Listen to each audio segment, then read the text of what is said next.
बेहद अफसोसजनक लेकिन सच्चाई यही है कि जिन परिवारों के अपने अब कभी लौट कर नहीं आ पाएंगे, अब उनकी शिनाख्त की कोशिश हो रही है और पीड़ित परिवारों को इंतजार है कि वो कम से कम अपने अपनों का अंतिम संस्कार कर सकें। इस वक्त कम से कम आपको बता दें 9 यात्रियों की डीएनए प्रोफाइलिंग का काम पूरा हो चुका है। आप स्क्रीन पर देख रहे हैं, ताबूत भी देख रहे हैं। ताबूतों की तस्वीर पीड़ा पहुंचाने वाली है, झकझोर देने वाली है। कई तो उधर शव नहीं मिले और लगातार खबरों को पहुंचाने के लिए शब्द भी नहीं मिल रहे। अहमदाबाद सिविल अस्पताल ने इस बात की पुष्टि कर दी है कि 9 यात्रियों के डीएनए उनके परिवार वालों के साथ मैच कर लिए गए हैं, मिलान हो चुका है और फिलहाल एक शव परिवार को सौंप दिया गया है। दरअसल डीएनए वेरिफिकेशन और इससे जुड़ी कानूनी कार्रवाई में बहुत वक्त लगता है। यही कारण है कि इस पूरे प्रोसेस में समय लग रहा है। अहमदाबाद के सरकारी अस्पताल के बाहर इस वक्त कई लोग फोन कॉल का इंतजार कर रहे हैं। ये ऐसी फोन कॉल हैं जिसके बारे में किसी ने कल्पना नहीं की थी। परिवार वालों को अस्पताल की ओर से डीएनए टेस्ट के लिए बुलाया जा रहा है। ऐसा इसलिए ताकि उनके अपनों की शिनाख्त की जा सके। वो चाहेंगे कि शिनाख्त ना कर पाए, मिलान ना हो, लेकिन उनको पता है ऐसा नहीं हो पाएगा क्योंकि विमान में उनके अपने बैठे थे। ये वो जानते हैं, डेटा कहता है, सीट नंबर कहती है, टिकट्स कहते हैं, करें तो क्या करें।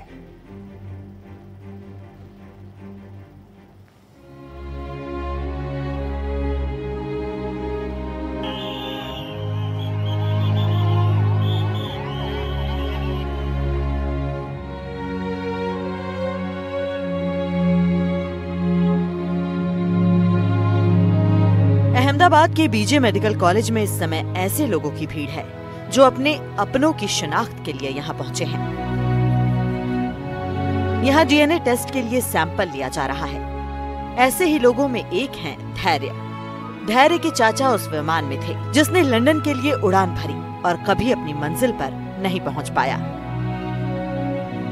अभी क्या हुआ है, डीएनए परीक्षण? हाँ, डीएनए परीक्षण अंकल के लिए रिपोर्ट्स दे दिए हमने। भी आइडेंटिफिकेशन के लिए उन्होंने बोला है कि आपको बुलाएगी जल्दी से। मीन्स अभी आप सैंपल दे दो, 72 आवर्स वैसे बोले, लेकिन हो सकता है कि इतना जल्दी तो हम दे देंगे।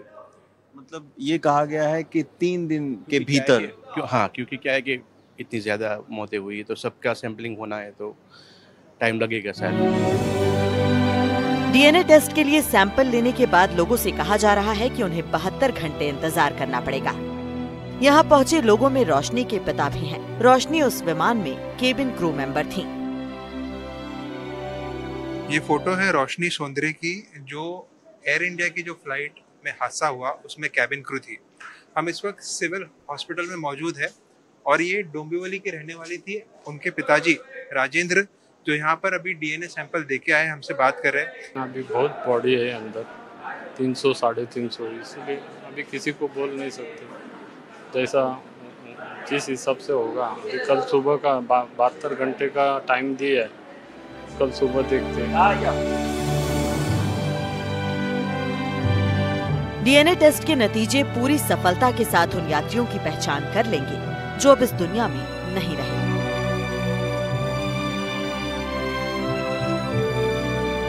क्योंकि हर कोशिका के अंदर डीएनए होता है, हम किसी भी टिश्यू से डीएनए निकाल सकते हैं। हम अगर भाई भाई भी हैं फिर भी एक दूसरे से अलग दिखते हैं।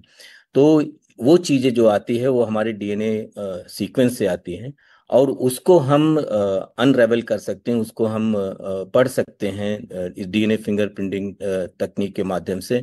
और इससे हम अलग बता सकते हैं कि ये व्यक्ति किस फैमिली से जुड़ा हुआ है। ये या अगर 2 सैंपल दीजिए तो हम बताएंगे कि ये अलग अलग लोग हैं कि एक ही व्यक्ति का सैंपल है। ये चीज़ें बड़ी आसानी से और बहुत ही विश्वसनीय ढंग से बताई जा सकती हैं इस टेक्निक के माध्यम से।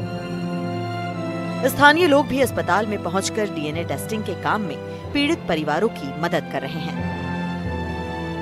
यहाँ पर इस जगह का क्या नाम है? जो आ रहे हैं, जो ये चैनल देख रहे हैं, उनको पता चले कि यहाँ आके डीएनए सैंपल आप दे सकते हैं। ये कसौटी सेंटर बोलते हैं, जो बीजे मेडिकल जो कॉलेज है सिविल में, उसके अंदर आया हुआ है कसौटी सेंटर।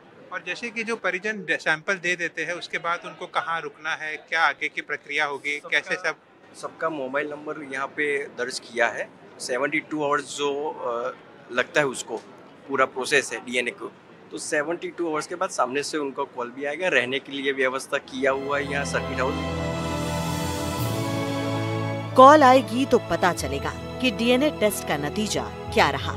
लेकिन जीवन में कभी ऐसी कॉल का भी इंतजार करना पड़ेगा, ये कल्पना भी कितनी भयावह है। Bureau report, NDTV India.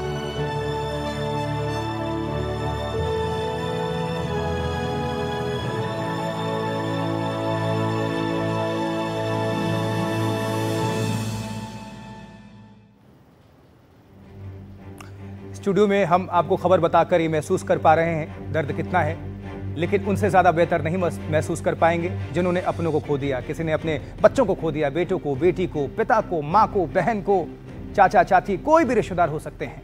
अब आप समझिए ज़रा, वो सोच रहे थे कि हमारा बच्चा, हमारे घर वाले लंदन जाएंगे, वहाँ से तस्वीरें भेजेंगे, वीडियो कॉल होगी, कुछ खरीदारी होगी, किसी ने कुछ मंगाया होगा, लेकिन ऐसा कुछ भी नहीं होगा क्योंकि वो वापस दोबारा नहीं आने जा रहे हैं। दुखद है। विमान हादसे ने जिन परिवारों को जीवन भर का दर्द दे दिया, उनकी आखिरी उम्मीद यह है कि दुर्घटना में जिन अपनों को उन्होंने खो दिया, कम से कम उनकी पहचान हो जाए ताकि इन परिवारों को उनका हिस्सा मिल पाए। इसके लिए डीएनए टेस्ट कराए जा रहे हैं। आपको बताते हैं आखिर डीएनए टेस्ट होता कैसे है। देखिए, डीएनए टेस्ट से ऐसे होती है मृत व्यक्ति की शिनाख्त, जैसे खून, हड्डी, दांत, बाल या फिर त्वचा से सैंपल लिया जाता है। एयर इंडिया 171, अब इस फ्लाइट का नाम तो बदल गया है 159। अब इस केस में मृतकों के बॉडी पार्ट से सैंपल लिया जाएगा और लैब में इन सैंपल से डीएनए को अलग किया जाएगा। डीएनए एक खास कोड है जो हर व्यक्ति में अलग अलग होता है। सैंपल के आधार पर डीएनए प्रोफाइल तैयार की जाएगी। इस डीएनए प्रोफाइल का मिलान दूसरे डीएनए से होगा मैच, यानी इस डीएनए को माता, पिता, बच्चों के डीएनए से मिलाएंगे, यानी ब्लड रिलेशन जिसे हम कहते हैं। डीएनए प्रोफाइल मैच करेगी तो उस व्यक्ति की शिनाख्त हो पाएगी। अब इसके लिए भी लोग इंतजार कर रहे हैं। आगे बढ़ते हैं। कोई हॉस्टल में खाना खा रहा था तो कोई अपने परिजनों की जगह पर दुकान पर बैठा था। कुछ तो ऐसे भी थे जिन्होंने अपनी जिंदगी को कागजों में अपडेट करने का फैसला किया था। हमारे संवाददाता रवीश रंजन शुक्ला अहमदाबाद में ऐसे ही एक घर पहुंच गए। इस घर में अब सिर्फ 2 बच्चे हैं। 12 जून को इनके माता पिता आधार कार्ड अपडेट कराने गए थे, वापस नहीं लौटे। मिला तो सिर्फ आधार का जला हुआ कार्ड और पिताजी की स्कूटी।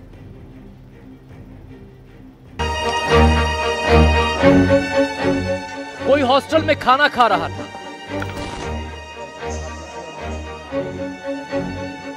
तो कोई अपने परिजनों की जगह दुकान पर बैठा था।